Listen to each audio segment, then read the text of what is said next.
Oh, it's working. Hey, just another short blog to kind of tell you people what I've been doing lately. Um, uh, let's see what's happened since then. Well, let's see. Christmas has gone by. New Year's gone by. It's 2015 now. That's a thing. So I'm going to have a fun period of trying to stop myself from writing 2014 for the next month, couple months, like everyone else.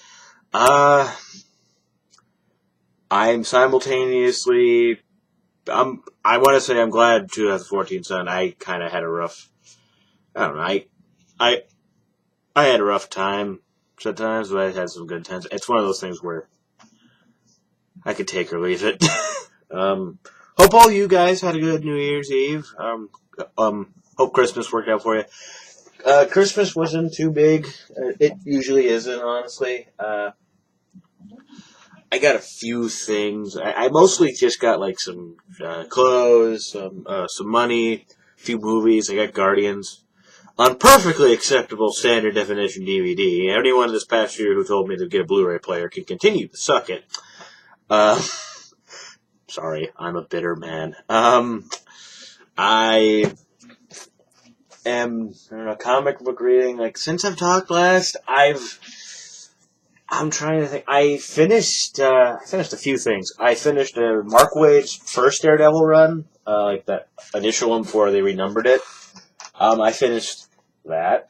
I am not done with it, but I read the first two trades worth of his run of Wade's run on Indestructible Hulk, and I really liked it.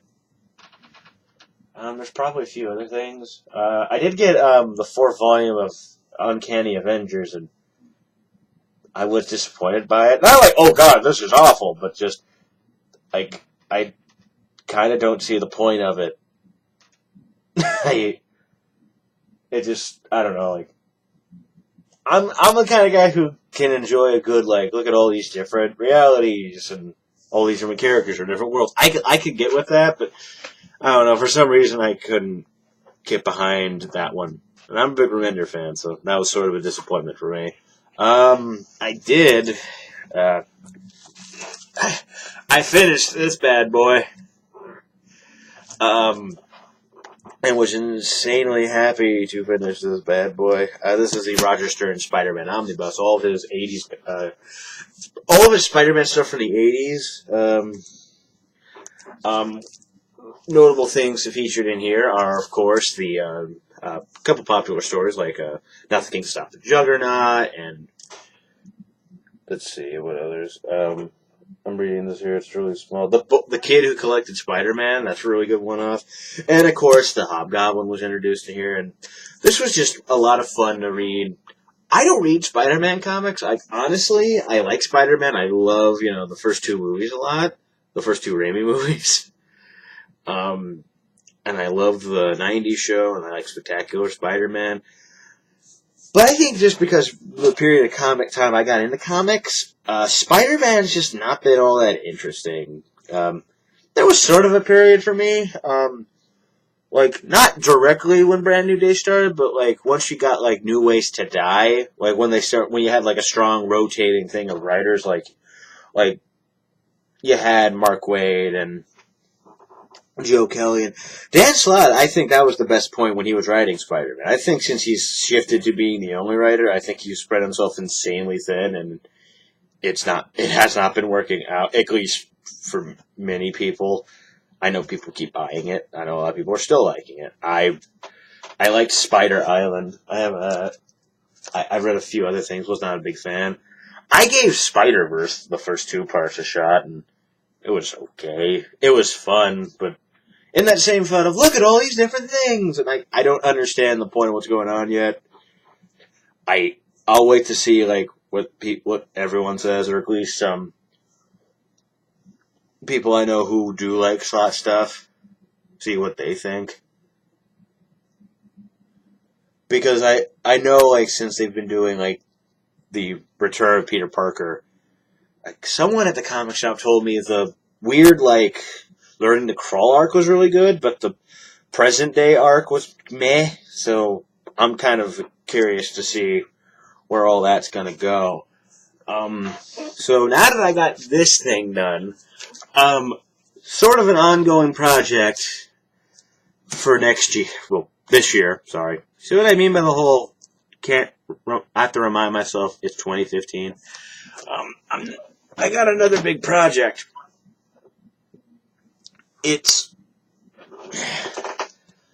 I got both volumes of this. I shared this on Twitter. This is the John Byrne Fantastic Four Omnibus. I'm like, I don't know. I don't even know if I'm like 5 issues into the first one. But yeah, I got both of these. This will be a project for this year. Slowly. Anything else? I got a bunch of stuff I still haven't read, but that's been kind of building. I did get this. This is The Mighty by Peter Tomasi and Keith Champagne. The first 4 issues were drawn by Peter Schneeberg, but then the other 8 were done by Chris Samnee. I loved this when this came out. Like, this was originally a DC book. It's published by Dark Horse now. They, like, very recently just put this in, like, a big collected volume, and they did the same thing with another Tomasi book that he published at DC. I have it. Who was it? Oh, yeah, Light Brigade. The premise is basically, well, honestly, if anyone remembers Mark Waid's Irredeemable, the whole idea of what if a Superman-like character decided to be evil or turned out to be evil. And this isn't necessarily like that. It's the same idea of this hero that everyone worships all of a sudden flipping to the evil side. But it's very different. What's hilarious is I do remember this and Irredeemable coming out at the same time, like when they first debuted. So it was a weird coincidence, and I'm glad I have it all. Like, I never got the book in trade after it came out. I read it in issues all those years ago, but I don't remember much beyond really loving it, and I'm an issue into this, and it's really good. I'm happy to finally get to reread it again. Really glad that one whole volume, because I was kind of afraid I was going to have to track down because when DC put it out in trade, because it was 12 issues, they didn't wait for it to end. They just said, we'll put both of them in 2 volumes, and well, I'm sure the 2 volumes wouldn't be hard to find. I didn't want to. So I'm glad I got this. Another interesting thing I'm going to try and do, that's another ongoing project this year, is I work at a mall. And right now, a lot of the stores are closing down. A lot of them were owned by a company that got bought out by a bigger company, and many are shutting down. A few other shops that were just not doing well are also shutting down. And one of them was, I don't know if... I'm sure these were around. This place called like Go Calendars or something. Like it was weird. They're usually a place that open around like November every year, and they're primarily selling like calendars and puzzles and board games and kind of like gift. It's a gift shop basically. What's really weird is usually like in past years they're just like a annual thing. They start in like maybe the end of October, and then a few weeks into January they close down. This one this year, probably because there was a good enough space for it, was open year round, and I guess they're gonna. Well, part of it is I think they want to renovate another shop. I think it's the Victoria's Secret they want to renovate, and that space is big enough. So basically,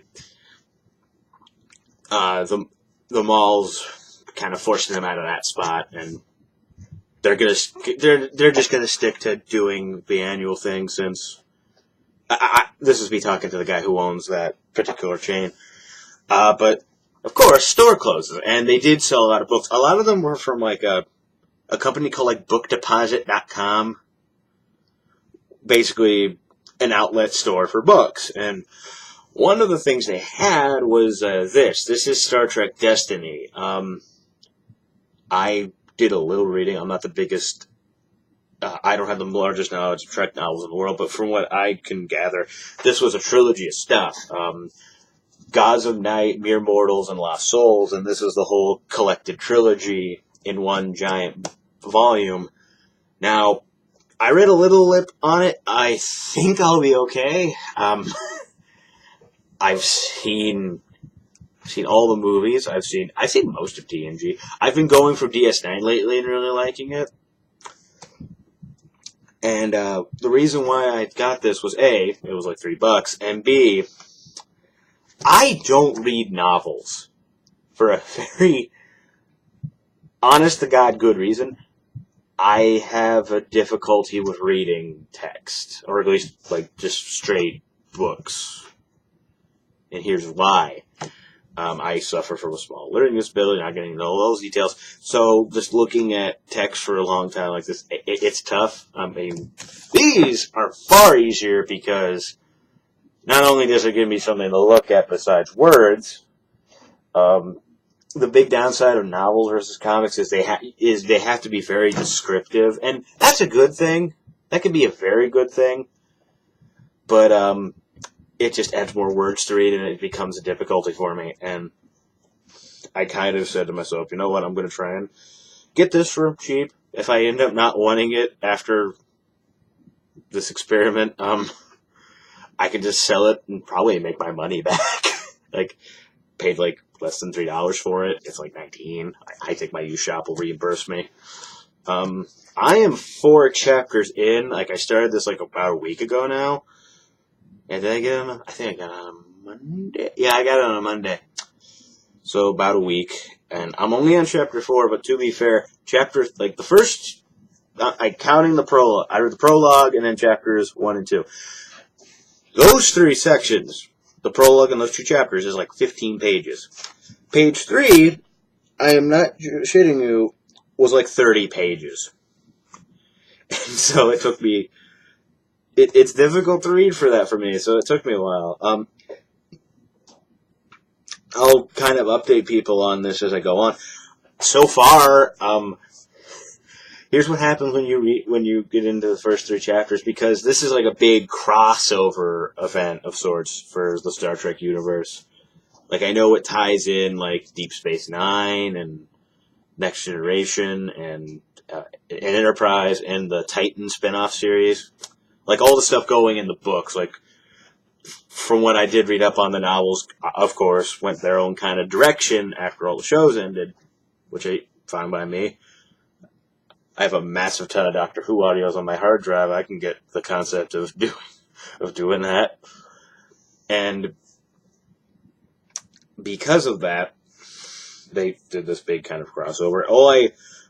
I did read a little bit of it on this. I know the Borg are heavily involved, and I do know, for better or worse, it gives them an origin. I believe that's what I got right out of all that reading. Like, I mentioned, like, this looked like a good starting point, but I also, like, just was like, I need to do a little research, so I did. Like, I'm a guy who does not care for who does not care about being spoiled. I'm more of fascinated on how the quote-unquote spoiler is done. Like, how is it done? How does it affect things? I'm okay with, like, you could tell me whatever, and it's like, if it's executed well, cool. I mean, if it's something I want to keep secret, fine, but usually I'm pretty okay about big secret, especially if it's something that might piss me off, which I know some people said the big change here for the Borg change, but I've seen some of Voyager. I think I'll be fine. I sat through, what did I sit through? Was it Unimatrix Zero? Okay. That's the thing, like, Star Trek is one of those shows I've never, like, DS9, I'm doing something really weird. Weird for me.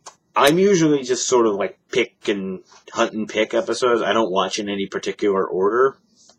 And DS9, I only just started kind of here's how I started watching, and then I kind of changed it.